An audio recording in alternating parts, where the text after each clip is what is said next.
만장 상 9장 소신을 지켜가는 지혜로움. 이윤이 요리사를 자처하여 탕 임금의 눈에 들었다는 비방을 받았듯이 백리에 역시 가축을 기르는 천한 일을 통해 진나라 목공의 신임을 얻었다는 오해를 받곤 하였습니다. 오래된 일이지만 그 일의 진상에 대해 만장은 묻습니다. 성인으로 추앙받는 인물도 자신의 출세를 위해 처음에는 하찮은 일도 마다하지 않았다고 생각될 수도 있었기 때문입니다. 어떤 사람이 말하기를 백리에는 진나라에서 희생을 기리는 자에게 스스로를 팔아서 5마리의 양 가죽을 받기로 하고 소먹이꾼이 되어 진 목공에게 벼슬을 구하였다 하니 믿을만 합니까? 아니다. 그렇지 않다. 일 만들기 좋아하는 자들이 하는 말이다. 백리에는 초나라 우땅에 살던 현명한 이였습니다. 그는 진나라 목공이 뛰어나다는 소문을 듣고 만나보고 싶었지만 찾아갈 여비가 없자 자신을 진나라로 가는 식객에게 팔아 허름한 호옷을 입고 소를 치며 따라갔습니다.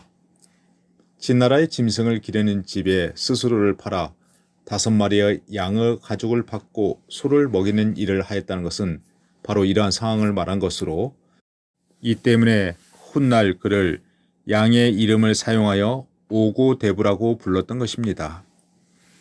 그로부터 1년이 지나서야 목공은 그를 알아보고 소의 여물이나 먹이던 미천한 그를 청거하여 백성의 윷자리에 두었는데 진나라에서는 이 일에 대해 감히 아무도 원망하는 자가 없었다고 합니다. 백리에가 진나라 재상이 된 지 6, 7년이 지나자 동쪽으로 적나라를 치고 진나라 임금을 3번이나 세우며 형나라의 재앙을 한 차례 구해주기도 하자 여러 나라들이 와서 복종하였습니다. 그는 피곤해도 수레에 걸터앉지 않았으며 더워도 수레에 햇빛 가리개를 치지 않았습니다. 나라 안을 순시할 때도 호위하는 수레를 거느리지 않고 무장한 호위병도 없었습니다. 이러한 그의 공로와 명예는 관부의 창고 안에 보존되고 덕행은 후세에까지 베풀어지고 있었습니다. 그러나 그가 진목공을 만나기까지의 과정은 여전히 오해의 여지가 있었던 것입니다. 맹자는 백리해의 절개와 그 행적에 대해 적극적으로 변호합니다. 백리에는 우나라 사람이다. 진나라 사람이 수국의 구슬과 불땅에서 나오는 말로써 우나라에게 길을 빌려 괭나라를 치려고 하였는데 이때 궁지기는 가난하고 백리에는 간하지 않았다. 다른 나라로 가기 위해 잠시 길을 빌려달라는 가도는 숨은 목적이 있는 말입니다. 진나라가 우나라에게 뇌물을 주면서 길을 빌려 괭나라를 공격하려는 것은 우와 괵 두 나라를 모두 취하고자 하는 것입니다. 당시 우나라에서는 의견이 분분했는데 궁지기는 길을 빌려주지 말 것을 주장했으나 우공이 듣지 않고 결국 우나라는 진나라에게 멸망당합니다. 백리에는 길을 빌려주려는 임금을 만류하지 않았는데 왜 그랬을까요? 맹자는 유추합니다. 우공에게 간언해도 소용없을 줄 알고 진나라로 떠나가게 되니 그의 나이 이미 70이었다. 일찍이 소를 먹임으로써 진목공에게 벼슬을 구하는 것이 더러운 줄 알지 못하였다면 지혜롭다고 할 수 있겠는가? 간언해도 될 수 없는지라 간언하지 않았으니 지혜롭지 않다고 이르겠는가? 우공이 장차 망할 줄 알고 먼저 떠나갔으니 지혜롭지 않다고 말할 수 없을 것이다. 그때의 진나라에 청거되어서 목공과 함께 훌륭한 정치를 할 수 있을 줄 알고 도왔으니 지혜롭지 않다고 이를 수 있겠는가? 진나라를 도와서 그 임금을 천하에 나타내서 후세에 전하게 할 수 있었으니 현명하지 않고서야 그렇게 할 수 있었겠는가?